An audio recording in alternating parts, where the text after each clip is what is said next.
Good evening. You're very welcome back to the fourth of our COVID conversations here in St. Eugene's Cathedral Hall in Derry City in Northern Ireland, in case some of you come from somewhere else and have just joined in. We've been having these conversations each Tuesday during the Lenten season with interesting people reflecting on different aspects of how the whole COVID experience has worked with them and for them and how the journey has been. This evening I'd like to introduce to you Aoife O'Neill. Aoife is Youth Pastoral Coordinator in the Three Patrons Parish. Yep. You've been there for how long in that role? A year and a half. A year and a half. And we're going to reflect a little bit just on the role of a woman in pastoral leadership in a parish here in the city, because Aoife's heavily involved also with the Cursillo movement as president of Derry Cursillo. So we'll be some interesting conversations here. So let's start close to the beginning. You're from Derry yourself originally. Yeah. And you did have a degree in social policy. Social policy. My degree that I had a few years ago. And how did somebody with a degree in social policy end up being a pastoral youth coordinator for one of the largest parishes in the country? Quite the adventure. To cut a long story short, I suppose, after I graduated, I had been working part-time at Marks and Spencer's while I studied, and I went into full-time work. I was kind of just at that age too caught up in having fun and enjoying life, and I just kind of stayed there, and I fell pregnant then with my daughter. She's 13 now, so then I had a child dependent, so I needed to have the money coming in. So, but after 20 years in that job, I never used my degree in that. I was getting prepared to get married, and I went out for a full-time job and moved to Apex for a short year. And then when I seen the Housing Association. Yes, and then when the pastoral worker had come up with Three Patrons, I knew in the meantime I had done Cursillo and found faith and was really enjoying serving through that. So when I seen the job, it was like my dream come true. So I went for the job in the parish, and luckily enough got it. So. And that wasn't all that long then, Aoife, before the whole COVID thing hit. And I suppose you had your early plans and your scheme of work for the year all organised, and then suddenly you had to change everything. Yeah. So that was the November time. So it was really finding your feet in the parish, and myself and Father Chris Ferguson had done loads of plans to have a whole youth strategy, and loads of set-up meetings with different organisations in the community, and just to establish what was there and what we could provide and what was lacking for the young people. And so loads of great plans that pretty quickly, come St. Patrick's Day, started to dismantle, and you were really thrown in the deep end with a laptop at home and going, how can I reach these young people that I'm in this job to reach out to? How do we pastorally get to these parishioners? So there was plenty of creativity needed and thinking outside the box. So, well, how did you find young people to engage with? Had you been in touch with some of them, perhaps through the Pope John Paul II Award? Yeah, we had some elements of Pope John Paul Awards that had already started up, and we were obviously do this in memory with sacramental prep and confirmation. So, but all our avenues to go and connect with them was now shut. They couldn't come. They could no longer come to mass. They couldn't come. We couldn't go into schools. All of the traditional ways, the summer schemes that we had planned, everything was being shelved. So it was time to, just like everybody throughout the diocese, was how do we reach them? And online was the only way that we could connect with people, and trying to put things out to a parish that families and young people could get involved with. But it started to come together really early days, I think through Lent and different wee strategies that was put out, and the parishioners just loved being given something that made them feel connected. So should it be their Palm Sunday displays on their doors, and they were sending in their photos, and we were able to put together slideshows, and it made everybody feel connected, even though we were separated from one another. They knew that everybody was doing the same things as them, and We had the children doing stations lacrosse, so children from across our parish voiced over for a station each and put them together. So they were still, although they weren't actually physically together, they were still collaborating on projects together, so they could see the finished piece, and it just helped with that connection.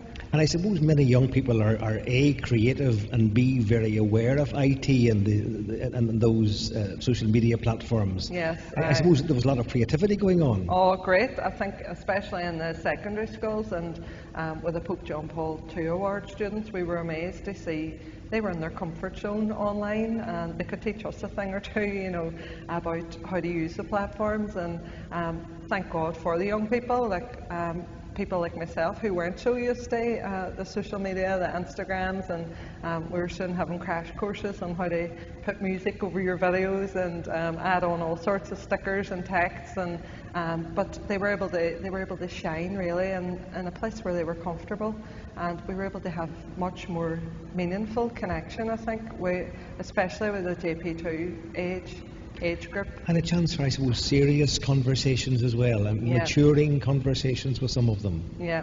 Beforehand, we only had what we had, which was they came to Mass and they would take part in the Mass, either by reading or doing Eucharistic minister or doing the baskets. When we didn't have that anymore, and we had to come up with ways to allow them to earn parish hours. So through parish meetings, they were able to write their own prayers that they would come and present to other young people. We were able to present to them some of the Christian call to holiness. Do you know you're called to be a saint? Open up real important conversations with them where they were really exploring and getting to test their own beliefs and their values and appreciate why we believe what we believe as Catholics, and how do I really feel about that. And the young people have been amazing. They've been really honest and really willing to come forward with challenges to things that they find hard, but it's the beauty is it's conversations we never would have been getting to have with them young people had lockdown not happened really in the way that we have been operating previous. So. And obviously they must be getting something out of it. They must be growing in their own personal maturity and spiritual maturity as well, otherwise they wouldn't be hanging in there with you. That's it, and they keep showing up, so they're obviously enjoying it, and it's just about connecting with them the whole way. I think for all pastoral workers it's asking, especially young people, what do you want? What would you want to know more about, or what would you like to explore,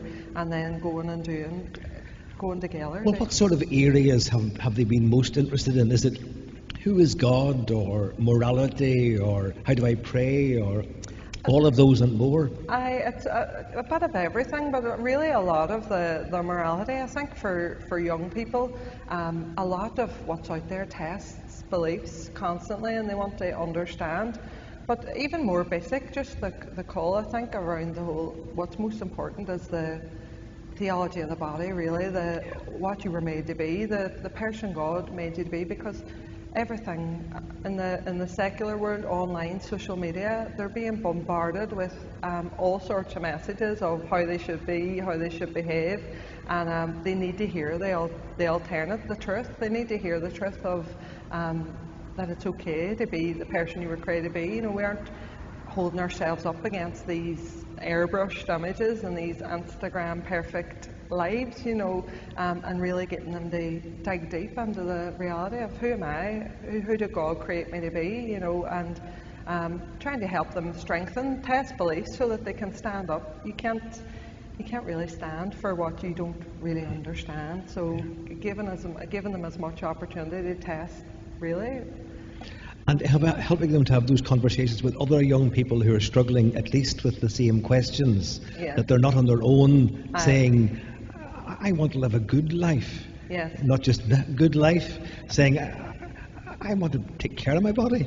I don't want to be cheap about it, and to meet other fellas meeting girls and girls meeting fellas who actually are struggling with the same questions and dream of doing beautiful things with their lives. Yes, and I think even through the youth alphas and that, Lizzie was explaining last week, they're really getting to to explore the bigger picture of life, why we're here, what makes us happy, and really go, measure it up instead of just going with a tide, and before you know it, life's passed you by. So they're really getting to go in depth and look at them types of things and hear truth, and hearing priests or pastoral workers or the bishop who is willing to hear the truth, letting young people see we don't just want you to come and give us the perfect answer of what you think when we say, do you read the Bible?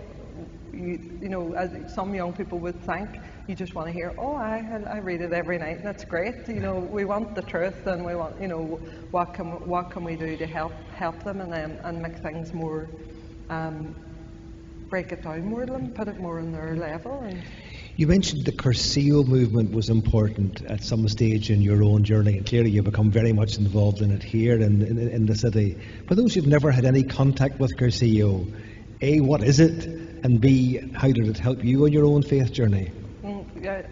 So Cursillo is a lay movement, and it came following the Spanish Civil War in Majorca. It was first designed just for young men, but people who had found themselves far away from the church. And the whole design of it's a movement built with the Holy Spirit and with the man Eduardo Bonin, and it's designed to go after the far away, people who have fallen adrift from God, really, and proclaim the gospel, just proclaim that God loves them, and it's mainly through friendship. The Cursillo motto is make a friend, be a friend, and bring your friend to Christ, and that's how the community would operate. So there's a weekend that you go on as a candidate on a weekend. So that's what happened to me, and that's what brought me back to faith. It was helpful to you helpful in terms for me. of Faith-wise, 100%. I had become a young mother, a single mother, and then 11 months later my own mother died, and I was struggling really bad after that, and it was my father who kept saying, about Cursillo and encouraging it. So myself and my sister went, and it was just that reconnection with God, and to hear that there's a God who loves you, and start to explore, but with the help of a community around you, that friendship that people built up when I didn't have a clue really about. I had gone through Catholic school, but I'd never really forged a personal relationship with Christ. I had no, so to have all that support, especially in early days, and it's a real vibrant community, and a lot of life around it. And I could see just an example of the men and women through it, that they had something that I needed to find out more about, what is it about this person. So that's been 2010, 11 years ago now. And you met people for whom an encounter with Jesus, encounter with Christ, actually had been an enormously effective, life-changing experience, particularly those who'd been through all sorts of challenges in their lives. Yes, and just hearing people, hearing some of the personal testimonies of people, of how God had changed their life, and I'm really saying, I want to get to know this boy, who is he? I want to explore more about God. Now it's no flashing light, and your life has turned around. It's obviously a journey with Christ and growing deeper always in that relationship. But I've just loved my involvement with the community, and I love being able to take that message of hope to people who need it. And they are very active, your colleagues in Cursillo, in reaching out to people, yes. saying, you got to go on a weekend, you need this weekend. I know from my own experience of being there for maybe the closing mass, just the effect being together and knowing you're loved and forgiven for who you are and where you've been can have an enormous liberating effect on people. Completely life-changing. When you see the difference when people walk in, they turn back on a Thursday night, the closing mass on a Sunday, and it's just trying to forge them friendships so that we stay connected, that it becomes more than just a great weekend, that you'll always look back and go, that was amazing, so it's the life's work of it. They forge meaningful friendships. And you've had a leadership training program going on for this past good while as well. So the School of Leaders is part of it, and behind that is really to try and help people understand the method, what is actually going on. It's easy. It's a very obviously emotional experience, and it can be very full of great buzz and good times and some sad times. But the important bit is that people really get to understand what is really happening here beyond when you take out all the emotion, when you take away the buzz and the excitement of the weekend. They really understand the depth of the gospel message, the truth of what that means, that you're loved by Christ and what He's calling you to. So it's a lifelong journey for us all, and so the School of Leaders really helps more people in the community understand the method, because you need people to do input during the weekends and to understand what's going on, not just enjoy the atmosphere, but actually understand deeply what it is you're trying to do. And of course you're looking for the next generation of leaders to be coming through as well. You're constantly wanting to be people to one further stage of their faith journey. That's it, and that's important. If you're delivering like a talk, or it's more than just the talk that you're delivering. It's how it's fitting in the overall build-up of a weekend. It's what's the message you're really trying to deliver here. So the more that we all understand the entirety of it, and just even through the School of Leaders, again, them members of the community, it's whoever wants to come. There's nobody selected to say, here, you're a leader. It's whoever feels drawn, that they want to understand more, but they're exploring together. They're again growing in friendship and just journeying that walk of faith together. I can see sometimes, Finney, the closing mass I've involved in that on a Sunday afternoon, the tears of joy in the eyes of family when they see something that's happened to the person who's come on the weekend. Yeah. Some people, like, obviously life's hard, and some people be through a lot of knocks, and you can have people coming who really feel, and their families could feel, this is the last chance that we have. We've tried everything, normally as humans I think we have to have tried everything and all else before we realise I'm powerless, and maybe the man above needs to help, so for a lot of them, they are coming from a real desperate place, and for families to come and see that there's maybe been a change, or that their person's looking, their loved ones looking happy, and they see them enjoying it. It can be really, really emotional. Well, listening to you speaking there this evening, one thing that struck me about these COVID conversations, of the 5 people that I've had over the 4 evenings, there's been one man. Clearly there are strong women taking great roles in leadership in church community in Derry. I mean, clearly you're feeling quite at ease in this pastoral leadership role that you have in an enormous parish of 30,000 people. Do you see a developing role for women in leadership within the church growing at present in the diocese? Definitely, and I think that's been a lesson that the church has learned kind of recently, that everybody has a part to play, and us as lay people too, to learn. We all have, it's easy to sit back at home and go, the priest will do it or the bishop will do it, that we're all in this mission together. We all have a part to play, and man, woman, child, no matter what, Christ has given us all gifts to put to use in His mission. So I think more and more parishes even are seeing the importance of equipping and allowing and enabling parishioners to come forward and to take leads, And it's going to be a growing role for employed people as well as voluntary people. Obviously, Cursillo is a voluntary thing for you, but you're in a full-time paid job in the parish, and clearly the parish thinks that's a wonderful investment. And that's been the beauty for me, to get to be paid to do something that you love to do. But for parishes, certainly it is. There isn't the priests, there isn't the manpower to do what the church could have once done, and people need to hear the difference. There's roles for men and there's roles for women, and the combination and how men and women work together Obviously, the way God designed us, we complement one another, so it can't be all coming from one side either. Sure. I think the importance for parishioners and lay people to see there's a place for everyone in the church. And a female perspective on who we are as church, not just able to do female roles, but actually in planning the church and moving forwards towards a more synodal understanding of who we are, walking together and learning from one another. Yes, 100%.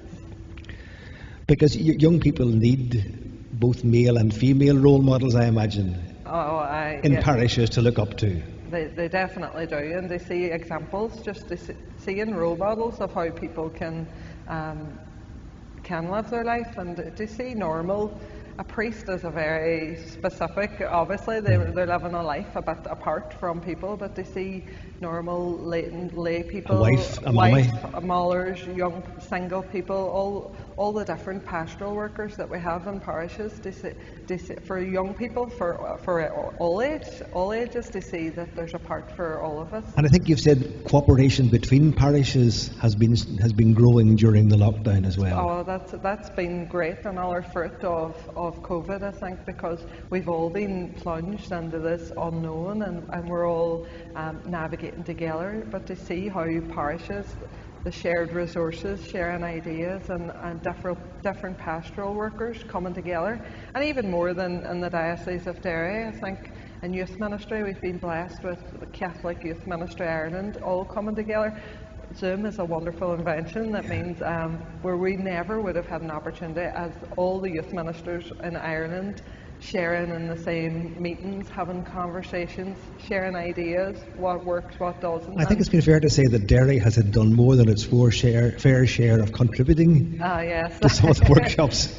There's been a lot of good practice here. We've been blessed with great examples to share. It's great to be on Team Derry when you go in them kind of meetings and say, if I was from anywhere else, I'd be going to see them Derry ones. And I think we're sort of looking forward to having penciled in World Youth Day coming up for young people in Lisbon in 2023, which I hope, please God, we get there. Will be something for us to be aiming for. Hopeful. Now, who knows what's going to happen in the meantime, and who knows what God has in mind for us. But Aoife, thank you very much for giving us your time this evening. You clearly have a passion for this work. It's you. It's what you're called to be. You're a wife, you're a mother, you're a full-time pastoral worker in the parish, and you speak with enormous conviction because you've had your own journey. And you're working with young people, you're working with the parish team, and then you're working with adults in terms of driving the Cursillo mission forward as well. To many broken hearts. So, Aoife O'Neill, thank you so much for being here with us this evening. It's been a real joy to have had you here. God bless the work, and thank you for sharing your story with us this evening. Thank you, Bishop. We're now coming to the end of our fourth COVID conversation. We have one again next week, same time, Tuesday evening, 7 p.m, with two musicians, and then there'll be a special one on the Tuesday evening of Holy Week, where I'm sitting in that chair and I'm the one getting grilled. So if you're interested, we'll be starting 7:30 Mass in St Eugene's Cathedral. If you want to flick across to the webcam, that'll be at 7:30 p.m. And for those expecting to find the Rosary at Exposition this evening, Vigil of St Patrick's, it's not on tonight or tomorrow night. Thank you for being with us here in St Eugene's Hall. Thank you for Charlotte for facilitating the technical side. Thank you to Aoife for being here with us. God bless you for being with us, and please God, we'll see you again next week. Slán agus Beannacht.